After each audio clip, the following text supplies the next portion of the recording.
Hello and welcome everybody to You in Mind. My name is Maria from Barefoot Holistics, and these lives were set up to help people through the lockdown period.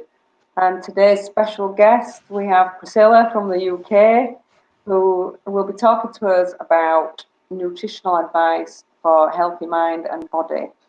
So let's welcome Priscilla into the chat.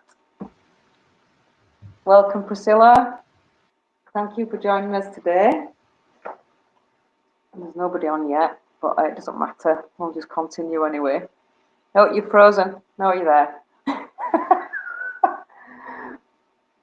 You there? Yeah, I couldn't hear you. Hi. You're breaking up. Yeah. Oh, no. My connection seems to be fine now. Hi. Hi. Natasha's on. Welcome, Tasha Mo. So, welcome. Hello. And Tolas. Hey, Tolas.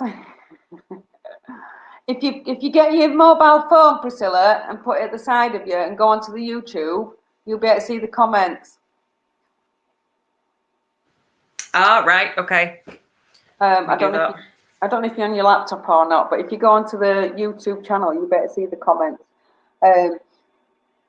So Priscilla is a nutritional therapist, and she does all sorts of things from angelic Reiki. Do you do Usui Reiki as well, Pri? I am a master in Usui Reiki as well, yeah. Yeah. Okay. Hi, Proso. Yeah, but Okay. Hi, Kathy. Welcome, everybody. I'm just trying to find the. You keep breaking up, Pri. Oh, I can't find the link. It don't matter. If there's any questions, I think I can put it onto the. I've not done it yet, but I've seen other people do it. I think you can add a comment. Let me just test it. Live comments? No. Oh, there you go. So I can do that, and it shows you. Oh, yeah, Right. I can see now. If anybody has a question for Priscilla, then just leave it in the chat, and then I can put it on the screen for her to see it. Because unfortunately, Priscilla can't see your comments. So, Pri, if you want to tell us a little bit more about yourself. I think I can now. I see. Hi. Hello. Can you hear me? Yeah, sure. So can you hear me, or is it? I can hear you now. Yeah, you just keep breaking up. Okay, brilliant. Oh, gosh. Well, I'll try. I hope that it works. So yeah, I came to nutrition simply because I was looking into solutions for myself. I had been struggling with psoriasis for many years, and I tried probably every treatment on earth at that time. And after years of steroids and really nasty treatments that required me to do a blood test every month, and that became scarier by the day, I decided to stop that and look into more natural ways of dealing with it and getting rid of it. And so that's when I came across a regimen put together by a gentleman called Mr. Cacao in the US. And basically it was about cutting out some foods and avoiding some associations in your diet. And the theory behind it is that there's something called the leaky gut syndrome. And people suffering with the leaky gut syndrome basically have a porous intestine that allows all the toxins to go into the bloodstream. It doesn't filter anything. So I started that diet and the different requirements of it. And it cleared the psoriasis. Frozen again. It cleared the psoriasis. Is this what you're saying? Hello, Maddie. Welcome. Hello, Soul 2222. Greetings. Working that well. You keep breaking up, sweetheart. Oh, have I disappeared? Yeah, I think you said it healed the psoriasis. So that's where we got to. So yeah, I did that, and I was so impressed. And the next thing is that my daughter Oh, hello, Souls 22. Maybe turn the YouTube off on your phone. If you've got any apps on your phone, maybe it might be Am I slowing still it down. there? Gotta love these technical. Oh, she's gone. Gotta love these technical difficulties, guys. Oh, she's back. Welcome. I don't even have YouTube on. No. Okay. Right. So, hi. Welcome back. So after that, I discovered that my daughter had problems with her ENT. So I saw a specialist for her who advised to stop dairy products. And immediately after a couple of weeks, we started seeing the difference. Yeah. So there was definitely a link between nutrition and body health.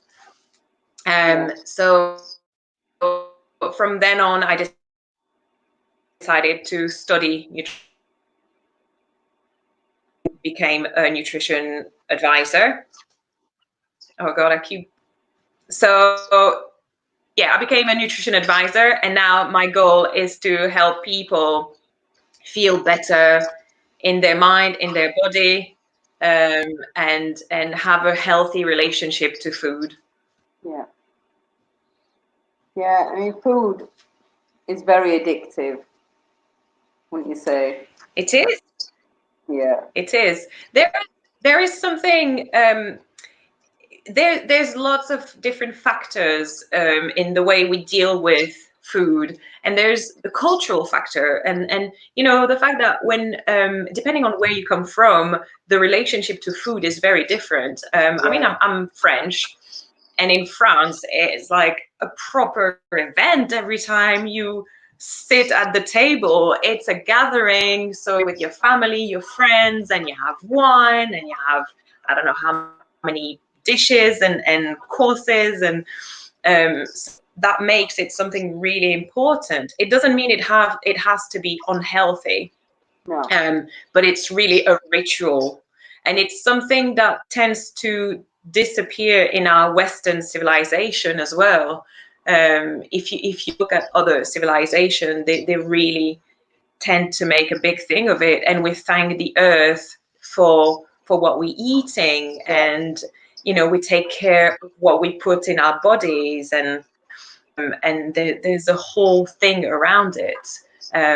But in the West, we tend to prefer fast food, and you know, we eat at our desk, and that creates a very, very unbalanced and unhealthy situation and relationship to food and to our body. Absolutely. I mean, here in Cyprus, you know, the family gatherings, like you say, is massive. You know, they have tables full of food to feed the whole village, let alone just one family. You know, and over here they're very big meat eaters, so you know, everything's meat. They do fast for 40 days though at Easter and at Christmas, which I find quite interesting. Talking about the psoriasis, a few years ago when I was here on holiday, I went to a vegan festival, the first vegan festival in Cyprus, which was held in Nicosia. And I was speaking to a guy there, and he suffered psoriasis. And I said to him, have you noticed that I said to him, do you fast for the 40 days? And he said, yes, I do. I said, and have you noticed that the psoriasis clears up during that time? And he went, oh, yes. I never realised until you've just said it. So, you know. And even more so, because with a Mediterranean kind of diet, there's lots of nightshades, and nightshades are one of the things that are advised against, especially with the leaky gut. But in general, it's something that we've been eating forever. So we don't realize until you cut out tomatoes, and wow, what a difference it makes. Peppers and all those, basically, they're part of a daily diet. But if you listen to your body and you actually observe the signs, you will see the difference if you cut them out of your diet. I know. I mean, tomatoes, aubergines, peppers, especially in Cyprus, they're staple diet. I mean, people eat salad every day with every meal here. So tomatoes and peppers are used daily. And that, you know, I should really cut out. Hi, Simone. I should really cut out the tomatoes and the aubergines because obviously I have rheumatism as well in my fingers. It's so difficult. I mean, how do you make moussaka without tomatoes and aubergines? Oh, I'll tell you how. Okay. Well, aubergines, that might not be practical. I agree with that one.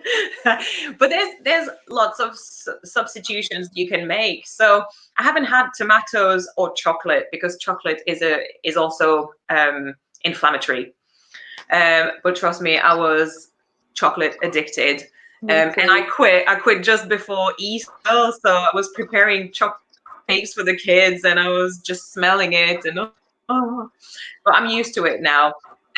Anyways, tomatoes can be replaced in so many ways, and I just discovered I made a big batch, something called no-mato sauce. No what? And basically, it's made with no-mato sauce. It's made with beetroot and carrot. Yeah, I can forward a link later if you like. Yeah. So you can. It's amazing. It's awesome. It's got the same color to the point that I put it in my dish and I looked at it twice before I ate it because I was scared that it would cause, inflammation and things. And then I was like, no, okay, it's not tomato. But it can really fool. The point is you using the same herbs and the same, the things that give it taste, basically. Yeah. And it's amazing. I made some lasagna. I made some, lots of dishes with it. I just made some chili sin carne today with it. So yeah, there's always a way to substitute. It's just a matter of transitioning, basically getting used to new ways of eating. Same goes for people who are suffering with IBS. Lots of foods can cause inflammation of the bowels, and we're on the same kind of things. It's the leaky gut, basically. So some cereals have been so genetically modified over the years, or there's so much pesticide on it that it's causing inflammation. But you also have cereals that are naturally, even if you go organic, naturally they create more inflammation in the bowels. So it is just a matter of substituting, for example, wheat for spelt, or for something like millet, which is really, really gentle and easily digested. But there's tons of way to substitute things, and obviously, when you start to go down that road, you need to go step by step, because who can change everything from one day to another? Kathy, I can see the question. Thank you. That's cool. So are tomatoes unhealthy for everyone or just those with leaky gut syndrome? It's basically acting as a toxin for everybody. So if you don't have the leaky gut syndrome, you might not notice it because your body can deal with it in a better way than people with the leaky gut syndrome. But I have a challenge for you guys. If you stop eating tomatoes for 1 week, completely stop eating tomatoes for 1 week, see the difference it makes on your skin, because that's the first thing that your body is going to show you, basically. The way your skin looks. If you have red spots at the back of your arms, or if you have red patches on your face, or if you have a bit of itchy patches somewhere on your body, that's the first thing you're going to notice. Now, one thing also to know is that when you cut food out of your diet, sometimes it gets worse before it gets better. And for the psoriasis Healing sufferers crisis. or eczema, or it's a difficult time to go through. I'm not gonna lie, a couple of weeks of But to be honest, super itchy skin and now is the flare up. perfect time to make these changes, because we're not having to go to work, we're not having to socialize. So now is the perfect time to do detoxes, to change your diet. Exactly. And it doesn't have, again, it can be a gentle process as well. Some people will be happy to just cut everything out at once. Some people prefer one thing after the other. It's a very personal thing to do, because you also tend to react to different foods. Not everybody is the same, obviously. There are common factors, but the way I react to tomato is probably not the same way you do. So it's also learning to listen to your body and see the different signs and adapt. And that's something to get back in touch with, because nowadays it seems to be something people don't do anymore. And then suddenly when they stop, like we can at the minute, when you stop and you listen to your body and you see the different signs, it's always been there. You just never listened before. Yeah. I think it's difficult. I think people find it difficult to eat out more.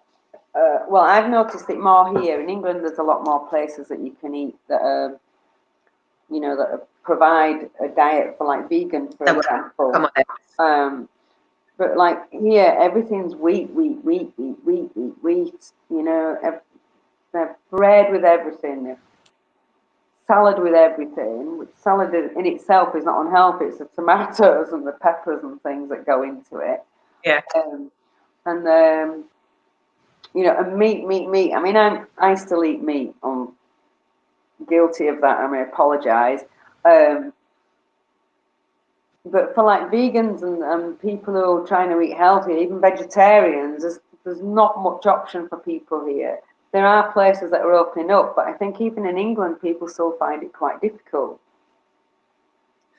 It can be difficult, frustrating. I mean, the more restrictions you have, obviously, the more you're going to struggle to go out. And I must say that when I go out, it sometimes it's a bit difficult because, no nightshades. I'm a vegan as well, so even though there's lots of options there for vegans, now it's full of soya and tomatoes and peppers, so everything I can't have, basically. Yeah, but I'd like you to talk a bit about soya as well, because soya is not a healthy thing either, and I don't think people realise this. Well, so I don't want to be completely dismissing soya, because depending on how you source it and how you eat it, obviously it's something you don't want to eat every day. I wouldn't recommend that, simply because it's also creating inflammation. But now if you go for organic soya and you have it once a week, it's probably not going to hurt you unless you've got an intolerance.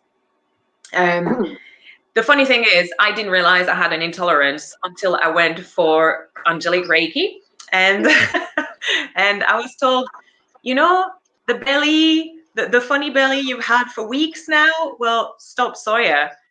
And I thought, it was just in front of me. Why did I not see it? I started eating lots of soya and drinking lots of soya drinks for a short period of time, which I had never done before. And then suddenly I had all those digestive problems, and I didn't realize, that's exactly what I was saying earlier. You need to stop and try to listen to your body and see the signs.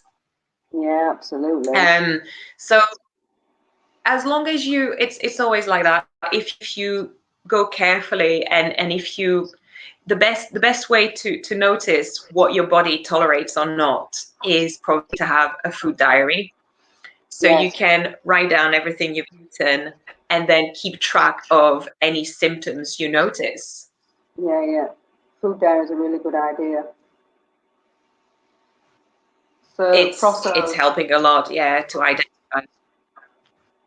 Prosser's put a question. So from my experiences, do you want to read it? No, you read it, it's fine. Okay. From my experiences being a year, I don't eat anything that has life like meat or fish. And I also remove dairy from my diet. And I also drink almond milk and I feel much better. Yay! What can I say? So it's not only personal beliefs, right? I'm going to base what I'm going to say on traditional Chinese medicine, and that's very old things, theories, and it's been proven to work for thousands of years, right? So in traditional Chinese medicine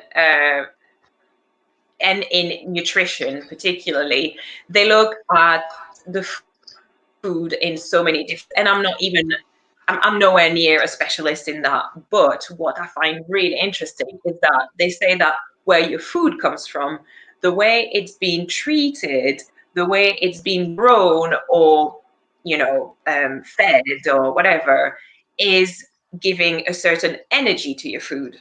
Yeah. And that energy reflects on you once you've eaten that food. And without going into details, obviously we're talking about meat and dairy and everything. We know that the way the animals are being treated, the way they are being killed and everything impacts the energy or chi, and therefore it's giving you negative chi as well when you absorb that food. So that's one thing. Now, from a nutrition point of view, there's lots of elements coming from meat and dairy and eggs that people think we absolutely need. It is not the case, but you always need professional advice, because if you don't know anything about nutrition and how to have a balanced diet without meat and dairy, because that's something we've all grown with, right? We don't know any other ways until we take the next. When I was a child at school, we used to get milk bottles every day. I think that stopped in. Oh, they still do it in schools. Really? It stopped. I thought it stopped in the 70s, 80s. No, in certain schools they still do it. I had to fight with a few head teachers myself to say that my daughter is fine with water. Yeah. No, we need the calcium. Yeah. Well, I tell you what, she loves her broccoli and her nuts, so she's fine with calcium. So yeah, just to finish on that very quickly. For meat and dairy and eggs, the problem is that nowadays it's big ways of doing it and not very healthy or anything positive, basically. So that food comes with lots of negative chi, negative energy, and it's also causing lots of inflammation because of the overuse of antibiotics and growth hormones and all the rest. I mean, the animals are fed crops full of pesticides and genetically modified. So obviously it has an impact on the quality of the meat. So yeah, I'm not going to go further on that, but that's causing inflammation in your body. So people who also cut out on meat, dairy, and eggs will notice the difference, definitely. So Maddie is asking. Sorry. It's okay, go. Maddie is asking, how can you know what are the healthiest foods to eat? I'm vegan and gluten-free, so I feel like the knowledge of certain veg not being great for you is a bit intimidating. I hear you. I hear you. So my first advice is always to eat the rainbow, right? You've probably all heard that saying, eat the rainbow, simply because each color is a sign of certain nutrients in foods, right? So if you have a plate where you have a bit of red or orange, a bit of yellow, a bit of green, and you've got all the colors, and that gives you lots of different nutrients that can combine and make a complete and healthy, balanced diet, right? Certain vegetables, so there, as I said, there are substitutions you can make. Tomatoes can be replaced with anything. Tomatoes and peppers can be replaced with anything orange, such as carrots or pumpkin, things that maybe sometimes you don't necessarily use that much, and you're going to discover when you switch. There's also I'm trying to think on the spot for different substitutions. Basically, what you want to make sure is that you have enough different vegetables and different fruits, and also legumes, nuts, and seeds. There's such a huge variety of things, but again, you don't have to switch completely from one thing to another. There's one thing that I think was really difficult, and seems to be the most difficult one for most people, vegan or not vegan, when they try to switch and to not have nightshades anymore, is potatoes. Now, white potatoes haven't always been part of my diet anyway, so it was an easy one for me. I was suffering with tomatoes more. But what you discover is that you can use sweet potato instead. And lots of people never really thought of using sweet potatoes the same way. And they discovered that beautiful thing, and that can be prepared in so many different ways. And it's it's like a new adventure. It's getting me really excited when there's new foods, Sweet potatoes are one of my favorite foods. But over here, they're just so damn expensive. In England, you can get a big bag full like this for like £1.20, and over here, it's like €3 for one sweet potato. It's crazy. That's the thing. Also, if you eat foods that are not local, it's making it difficult to get, and also quite expensive. Well, the other side but that's of that also is grow your own. Yes, definitely, because at least you know what goes into them. Yeah. You know that all the chi that you put in them to grow them is pure love. Yeah. Because you just want to feed yourself. You're grateful to Mother Earth for what she's giving you, and you appreciate your food. You're not wasting. So it's definitely a great way to go if you're good with growing things. That is. I'm glad I have somebody to help with that. Can I just add something on the colours of the food? When I was training in the nutrition side of things, also the other thing to think about is the colours of your chakras also correspond with the foods.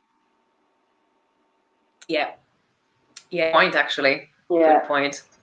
So if people are not familiar with the chakras, basically it's all the centers of energy, right? And you've got purple, blue, green, yellow, orange, and red. And each chakra corresponds to certain organs and certain functions of the body.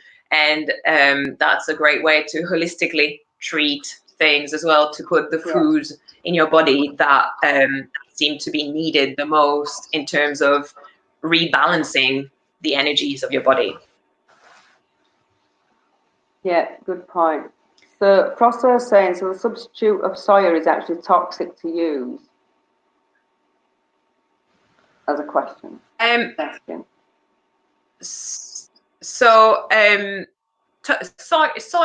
I wouldn't say soya is toxic to use. I think that soya can cause inflammation in some people.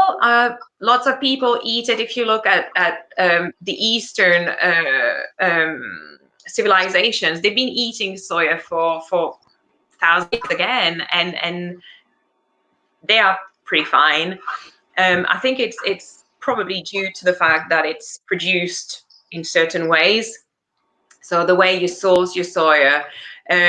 Now, soya is also quite a tricky one in terms of environment, the way it's grown and everything. So it's not a favorite of mine. I'd rather go for foods that are grown around here if I can. But you can substitute soya by all means. You can substitute soya very easily. I don't eat any soya at all, and I'm perfectly fine. You have all the legumes that are available. So whether it's chickpea or lentils or all sorts of beans, there's so much to choose from.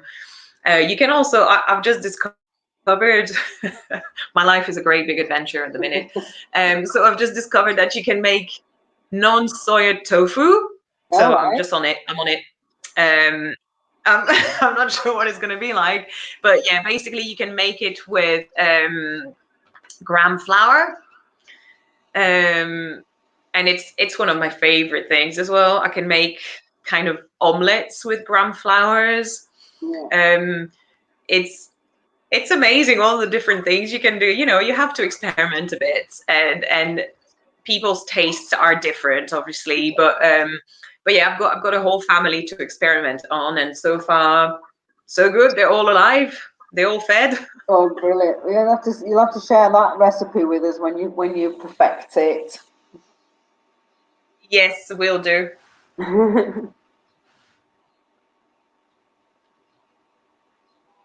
So there's a question about cacao. Sorry. Oh, sorry, I didn't see that. I don't eat meat, fish, and dairy, and being careful. Yeah, I can. I thought it was an old one. So yeah, sorry. So I can see them on the side. Previously, people couldn't see the questions. That's why I've been putting them on the screen for you. Well, it's easy actually, but because on the right hand side you've got private chat, and then you've got live comments, and you need to click on live comments so you can see them. I didn't understand the words about it. So now I'll do a screenshot. I'll show you later. Okay. So I don't eat meat, fish, and dairy, and being careful of what I am eating, but I'm not losing weight. Are there any foods that lower our metabolism or prevent us from losing weight? Right. That's an interesting question. So it's a very, I'm going to make a very general statement to answer that question, because obviously everybody is different. So I'm happy to have a chat afterwards with the person who asked that question to go into details. But basically, to lose weight, you need to spend all your energy moving, right? Or at least more energy than the energy you get from what. So that's calorie deficiency. Now, I don't like to work with calories because it can be quite frustrating and misleading.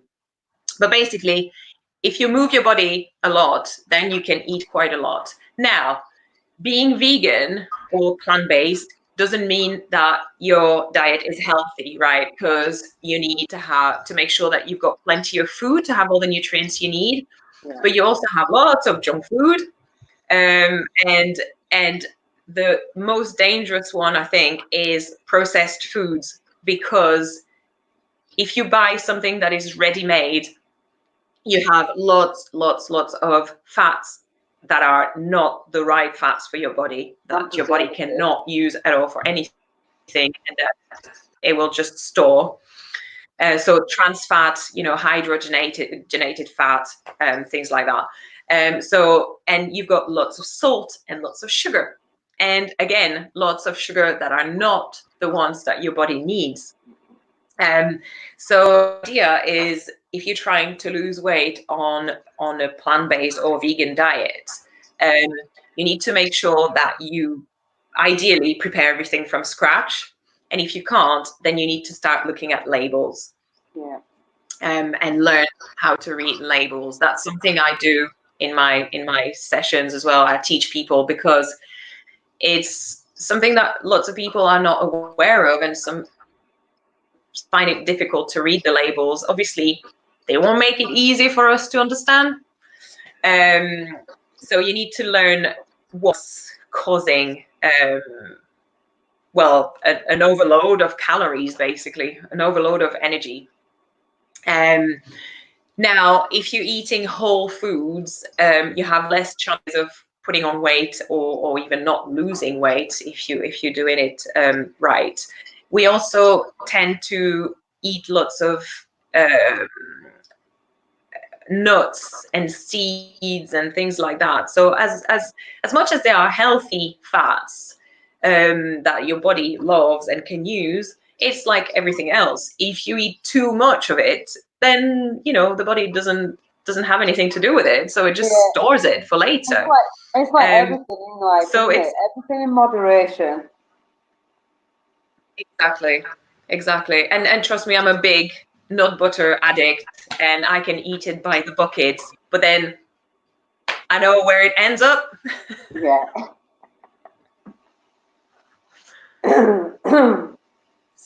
What are your opinions on raw cacao? Some people state it as a super health food, and others say it's toxic. So, right. So cacao in general is part of the foods to avoid when you have leaky gut syndrome, because it has caffeine, and because it has it's an irritant, basically. So I would say that, again, depending on your personal circumstances, based on how your digestive system is and how it's dealing with it, if you don't have any signs of discomfort or worse with it, and if you don't suffer with a leaky gut syndrome, then again, in moderation, I don't see why not. It's got lots of beautiful properties as well. It's full of antioxidants for a start, which is amazing, because that's what gets you to stay young forever, right? So but it's also a good thing. Joke aside, it's also really good for your immune system. So obviously, if you ask me to choose between raw cacao and cocoa powder, I'll go 100% with cacao, because it's unprocessed. And that's the thing. That's why it's considered as a healthy food, as a super healthy, as a power food. It's because it's unprocessed, or very little, obviously, and therefore it keeps its good properties. And again, moderation, I guess. I mean, if you're a chocoholic like me, and you go to substitute it with cacao, then you're going to have problems. So. Yeah, of course, it's all in moderation. That being said, cacao is very bitter, isn't it? So, well, not that I've tried myself, because but it's quite bitter. So it's an acquired taste, I suppose. I do use it, because I use it in my yum yum balls, the energy balls. Yeah.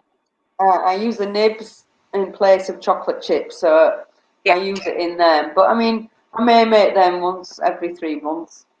It's not like I do it often, but again, it's the difference between having something every day and having something every other week, or every now and then, or it's making the whole difference, really. Yes, it is. So we've got another question. I was recommended. Yeah, I was recommended organic soya milk. Pardon? Oh, it's cutting off. It's okay. There's a time lag, so I'm sorry we keep speaking over each other, but it's a time lag. Okay.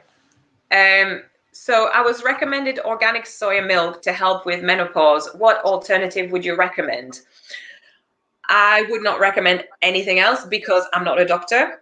And I would say that you probably can speak to a nutritionist about that. That's a very particular issue or topic. That being said, I am looking into, I'm not a specialist of menopause or anything like that. I just know for a fact that some women go for a more natural alternative to the hormones, the synthetic hormones that doctors tend to prescribe for menopause. And as far as I've read, and as far as I see, it's a very valid alternative to take phytoestrogen, which is mainly coming from soya.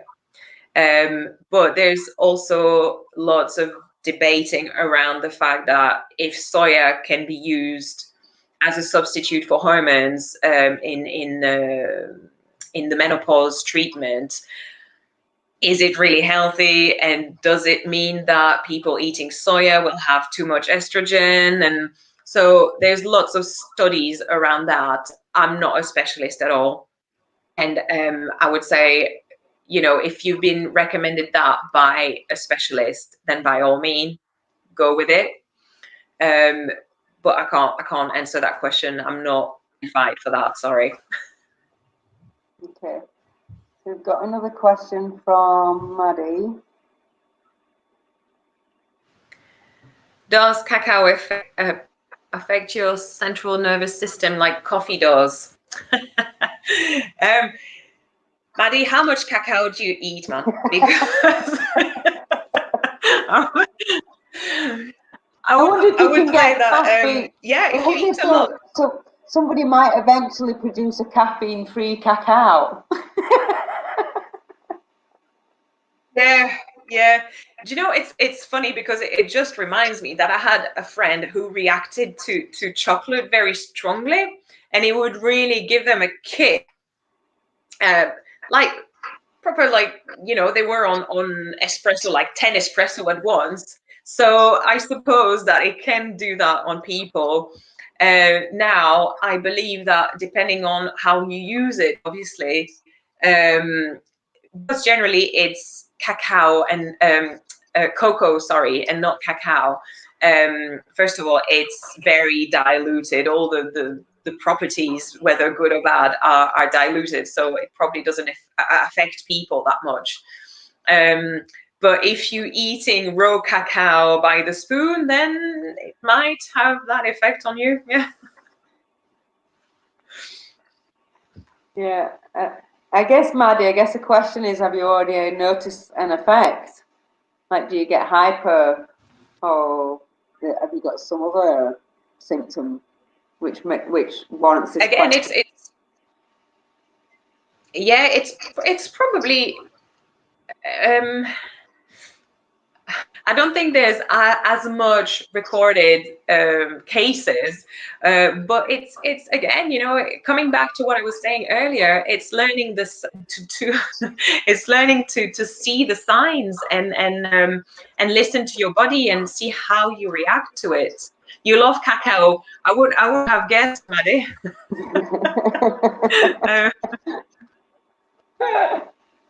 But I guess you need to observe when you eat cacao, observe and try to see any signs you can notice. There is bamboo coffee and yummy. Ooh, I've never heard of that. No, I know I've tried some. There's a very interesting alternative that we tried at home and we really liked. And actually, in the lockdown situation, you know, if we go to a point where there is no more coffee available or like ready coffee, instant coffee, I tried to roast dates, seeds. Oh. Bear with me. I know it sounds crazy, but yeah. So roast the seeds. It takes a while to collect the seeds, right? But in a vegan family, we tend to go through dates quite quickly, thankfully. So you roast them in the oven very gently, and then you just make a powder of it, and you use it as coffee powder. Sorry, by pouring hot water on it. And it's amazing. It's really beautiful, and it's got lots and lots of amazing properties. again, starting with antioxidants. Yeah. And also it's got that naturally sweet taste. So I'm one who puts, you know, if I have a coffee, I put a bit of sugar because I don't like the bitterness of it. Yeah. And in that thing, it was not even necessary. It was really good. But thank you, Simone. I'm going to look into bamboo coffee because that sounds lush. Yeah, that's a good point with the dates. I never even thought about that. I mean, I've got a dehydrator here. I've used it once since I've been in Cyprus because we can just dry things in the sun here. But yeah, what a good idea. I was going to say, yeah, you don't really need that. Don't need the dehydrator. But yeah, actually, good that you mentioned Dehydrator because that's an amazing tool. I know it's not related to anything we're about right now, but it's really good.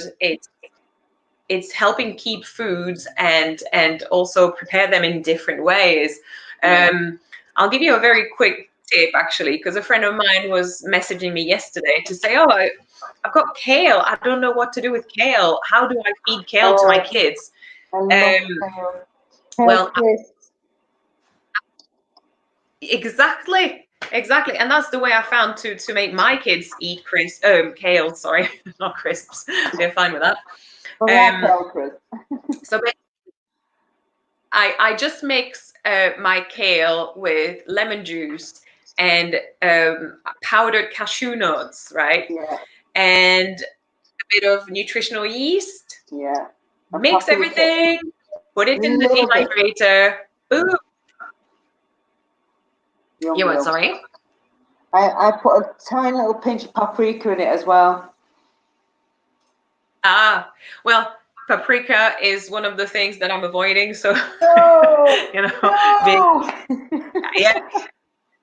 being made of peppers, basically, paprika is a big no-no for leaky gut. But I appreciate that it gives lots of taste. What you can do though is you can find other ways to give it that smoky taste. There's something called liquid smoke that you can use. Oh, yeah. I've heard of it. Never used it. Never used it either. It's my next mission. I'm really tempted to order some and see how it works. But yeah, for the kale crisps, anyway, whether you have a dehydrator or not, you can put it all in the oven on a very low temperature for quite a long time until it gets crispy, basically. Yeah. And then it keeps easily, I think, but it never has time to keep in a house anyway. But it's a really good way to get your kale down your kids and also yourself. And the good thing about that recipe is that because it's a dark leafy green, it's full of iron, and if you put it with lemon juice, vitamin C, it helps your body absorb the iron better. So that's a really good way to put iron down your kids and down yourself. Down yourself, like I'm sharing anyway. Natasha is asking, I need to try gluten-free. It's just so difficult to avoid. Yes, it is. It's very difficult because it's like dairy. It's like many other foods. The big industry guys try to get rid of the surplus, so they put it everywhere. Now, I guess, you know, it's coming back to, well, actually, we have more time. So coming back to preparing everything from scratch if you can, and test different alternatives, because tastes are different from one person to another again. So you can find lots of recipes online nowadays. It's super easy, but you can also ask me for a few tips. And for bread, if I make bread, I try to use spelt flour as well. So spelt has gluten, but unless you're celiac, maybe that could already help a bit. Now, if you want to try gluten, absolutely. There's different gluten-free mixes that you can do yourself, because I agree that gluten-free bread in stores is a bit tasteless, and well, unless you like cardboard, No, you know, it's not very satisfying. What do you It think is. to, It is pretty gross. forgot what it's called now. Got it in my cupboard. Continue talking. I'm just going to go and find what I'm looking for, and I will get back to it. Okay. Okay, I'll continue talking. Gosh, it's never a problem normally, but now I feel like I'm on the spot. Anyway, Tasha, to avoid gluten, I think that, you know, try to experiment now that you have a bit of time. Try to experiment with different gluten-free options. I know that's something that is really, really beautiful for gluten-free cookies, chestnut flour. But basically, you're probably already aware that when you try to bake with gluten-free flours, you need to add a few different ones. And also something that, well, I've personally experimented recently. You don't need to use xanthan gum anymore to bake. You can use something that is probably nicer and healthier, which is either chia seeds or flax seeds, because they have they become gelatinous, don't they, if you mix them with water, and then they bind everything together. So I've made a cake recently. I only had gluten-free flour because that's all I could find in shops. And it was actually delicious. And I made pancakes that same way with the flaxseed. And my kids were like, "Oh, that's the most beautiful pancakes you've ever made." They were really, really fluffy and nice. So yeah, it's all about experimenting and finding what works for you in terms of taste and texture. And but yeah, there's lots and lots of options out there. So I'm happy to have a chat with you after. Buckwheat flour. That's what I was going to talk to you about. Buckwheat is amazing. So it's something that is not so good for IBS, unfortunately. It's because it's very acidic. Yeah. So it's causing inflammation. But again, moderation, I suppose, and learning to see the signs in your own body. The way I like to use buckwheat flour is to make kind of, you know, crepes, pancakes with them, and then serve it with mushrooms and leeks and things. That's the way they prepare it in Brittany, and that's the way I know and I like.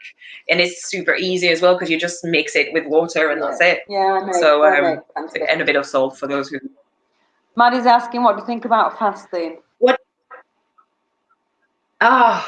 Fasting is, I think, amazing, right? So it's something that's been practiced for thousands of years, again, in many different cultures. You were mentioning it earlier, Maria. So in Orthodox churches, they do that for Easter, well, for Lent and the things. And there's different types of fasts anyway, but you can experiment with it.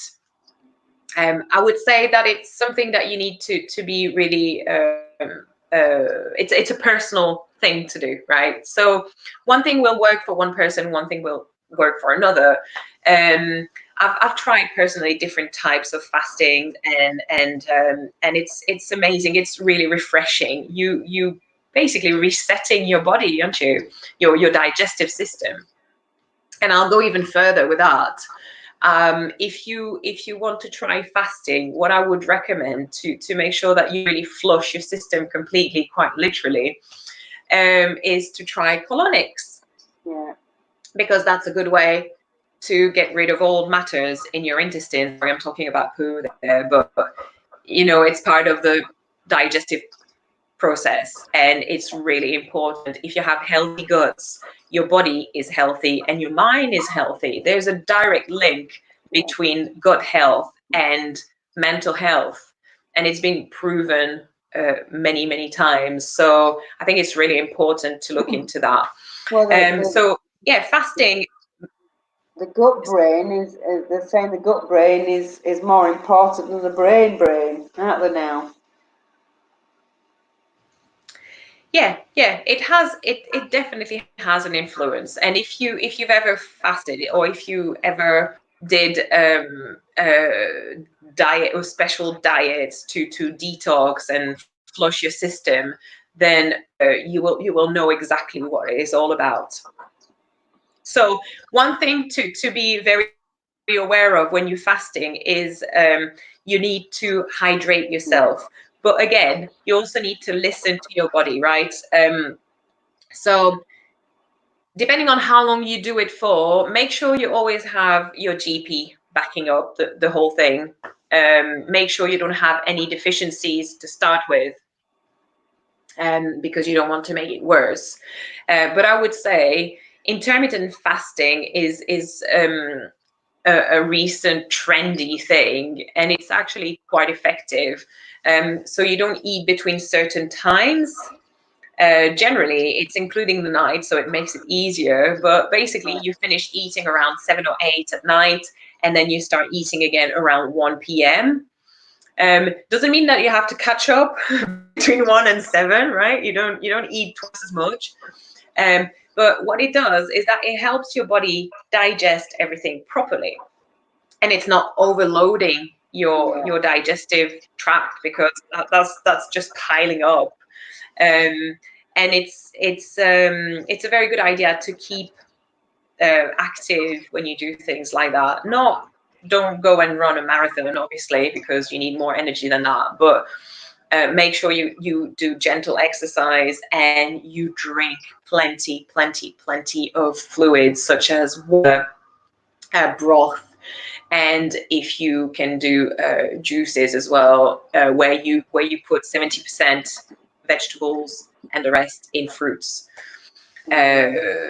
because you don't want too much sugar, obviously. So yeah, sorry, short answer, fasting is great.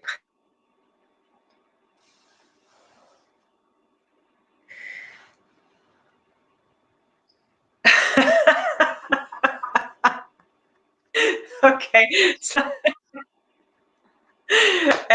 stages to arrive close to Breatharianism, maybe. Yeah, fasting is not far from that, except that we really need water to survive for a long time. So I wouldn't recommend ditching water completely. Joke aside, it's a very personal thing. There is proof behind fasting. There is proof behind plants and a plant-based diet being a healthy way of life. Now, it's a personal thing to do. So you may feel great and be in very good form and in very good shape as you are.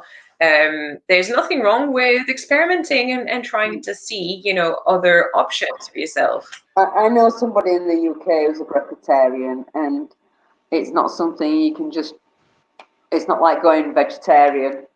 It's something you have to build up to over a long time, and it's not something I would recommend personally.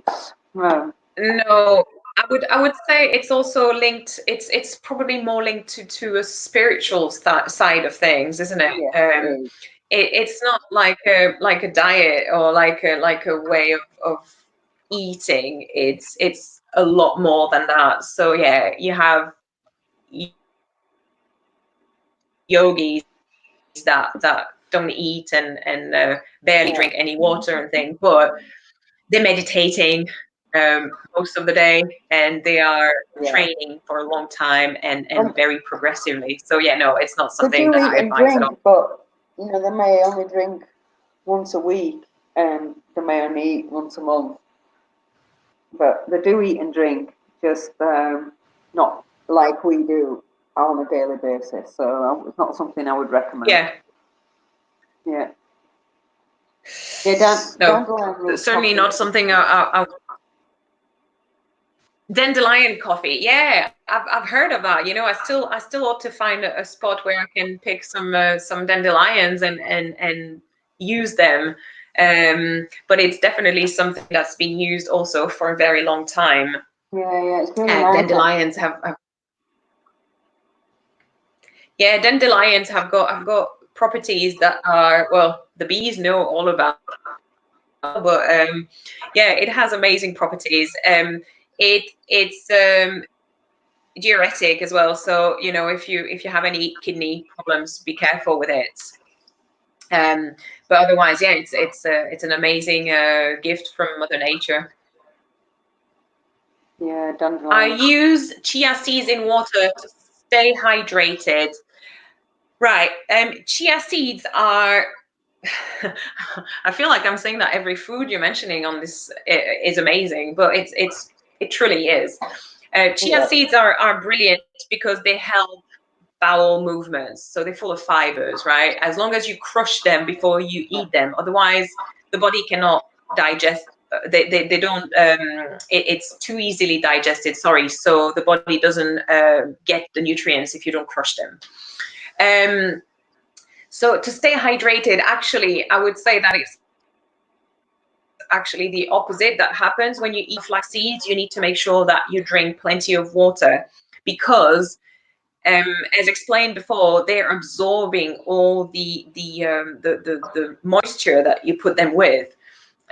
So and you can see that if you put chia or flax seeds in a bowl with any liquid, it will just flood in no time. Yeah. And that's what it keeps doing, basically. So when you use chia seeds or flax seeds, make sure that you drink plenty of water. I don't know what everybody's about nooch, but they're all going on about nooch.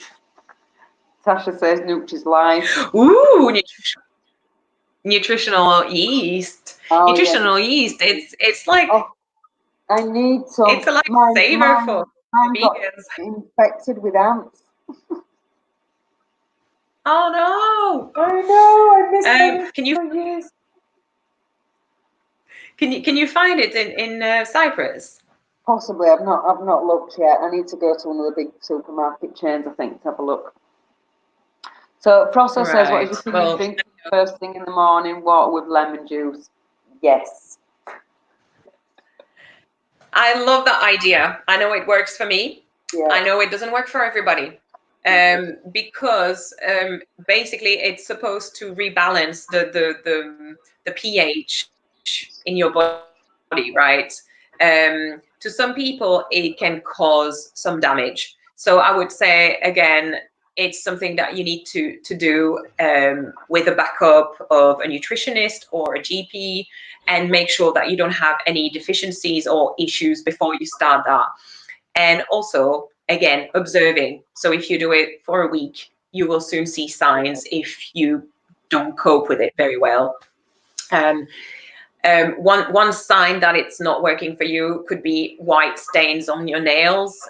So yeah, it's something that I love doing, that I feel great about doing. Make sure if you do it, and if it works for you, make sure that your water is at room temperature and not too warm, because otherwise destroy the vitamin C of the lemon, which is a bit of a shame because it's defeating the purpose, really. Yeah. But it's a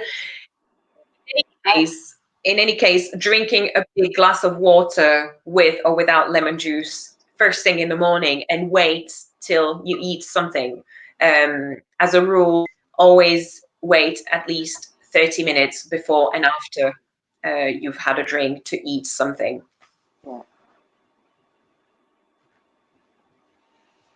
Yeah. Can I just say something on that as well? Sure. You always know eating and drinking at the same time is not a good thing either, because it uses two different parts of your stomach. So, two different parts of your system. So, eat and drink separately. You know, people go out to eat and they've got the glass of wine and the food and they're eating and then yeah. So what it does is that if you drink at the same time as you eat, it will dilute the enzymes in your stomach. So the first thing you will notice is that you're not digesting too well, because obviously your body has to work twice as much, and it can cause discomfort. So it can be it can be like you feel a bit sick, you can be bloated. You can have heartburns. I mean, it's really not worth the trouble. So as a rule, try to stick to drinking before your meal, wait a half hour after you've drunk, and then have your meal. And after your meal, wait another 30 minutes if you can, at least, before you have a drink. Yeah.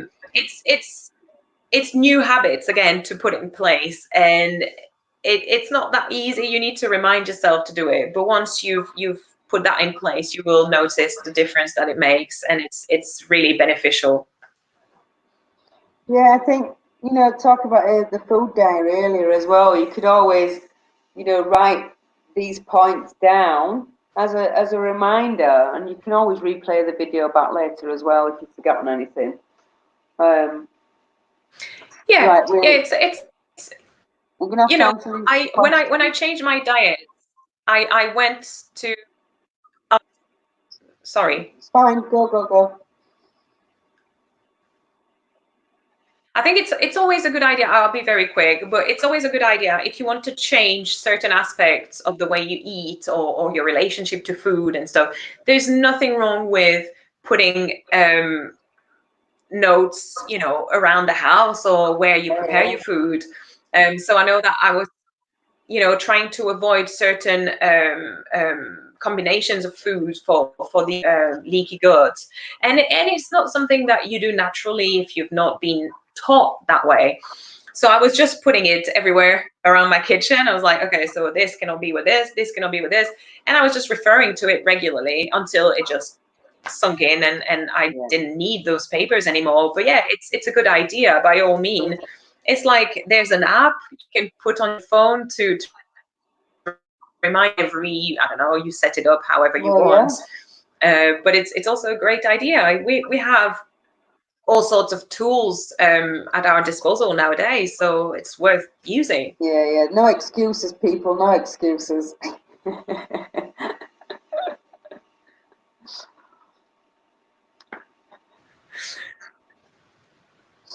Do we have time for another question, or is it? Yeah, well, we're over time to wrap up? But because we've got a few questions here, we'll just go through. Don't ask any more questions, people, because we're over time now. So, water fasting, yes. I just saw that one.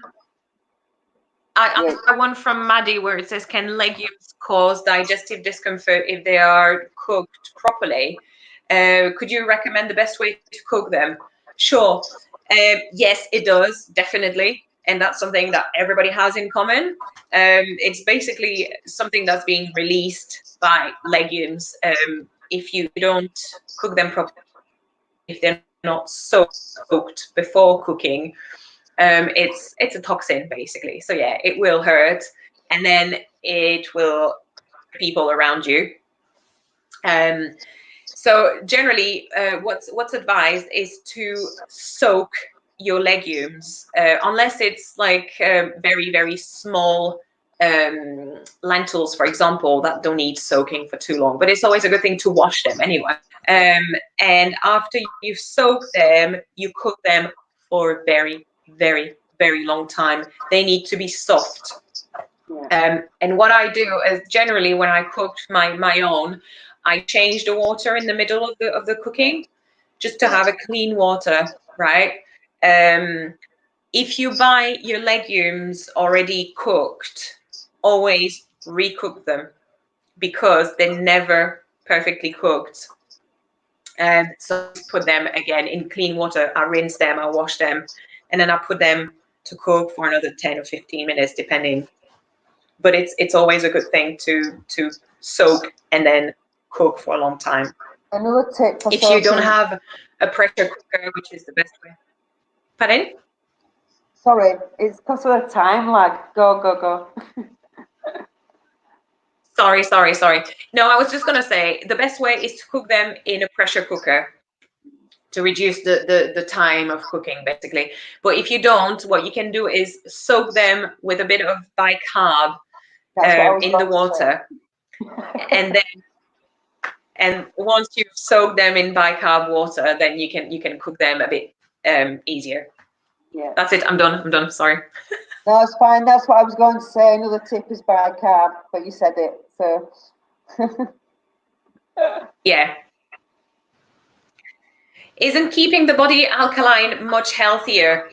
there's debate around that, but I must say that as far as the leaky gut is concerned, it is. Now, it's something that needs to be done under supervision of a specialist, simply because you can create unbalance very, very easily by doing things like that. And it's probably not a good idea. So if you do it with a specialist, I would say yes, go for it, especially if you have, ground for it. It's something that traditional Chinese medicine again is using as well. It definitely has proof of its benefits. But that's all I'm going to say about that. Okay. Simone says, and she's talking about the chia seeds. Simone has spastic colitis.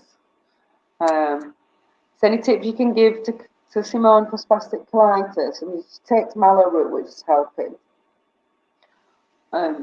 Yeah. So one thing that can help with everything that has to do with the guts, the intestines being easily irritable and leaky and everything else, it's actually a Native American remedy. And I've mentioned that to you before, Maria. It's the elm tree bark powder. Yeah. It's super gross, but man, how good it is! So good for your body. It's amazing. So the recommended way is to have that first thing in the morning. It's just a teaspoon in a glass of water, and you just put the powder in the water, and you don't stir or anything. You just leave it for 5 minutes, and it becomes a bit gelatinous. And trust me, don't breathe when you because the smell of it is just horrible. But you get used to it eventually. I gagged for only a week when I started doing that, and you just drink it first thing in the morning, and it will basically put a protective coat on your intestines, and therefore helping with the leaking of all the toxins, and also making sure that your intestines doesn't get irritated. Did you tell me? So it's definitely something that is worth trying. I got it off Amazon when I bought it. It's all coming from the US, as far as I'm concerned. But we have elm trees in and as far as pardon? We do have elm trees in the UK.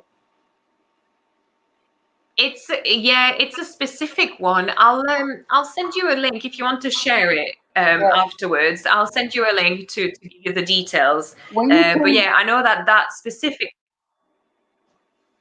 You can add links onto the YouTube video afterwards if you want to, Pris, and then everybody can see it. Yeah. Okay. Yeah. We'll do that. I'll send a few links. Okay. What does it mean if you have those white flecks on your nails? It can mean many things.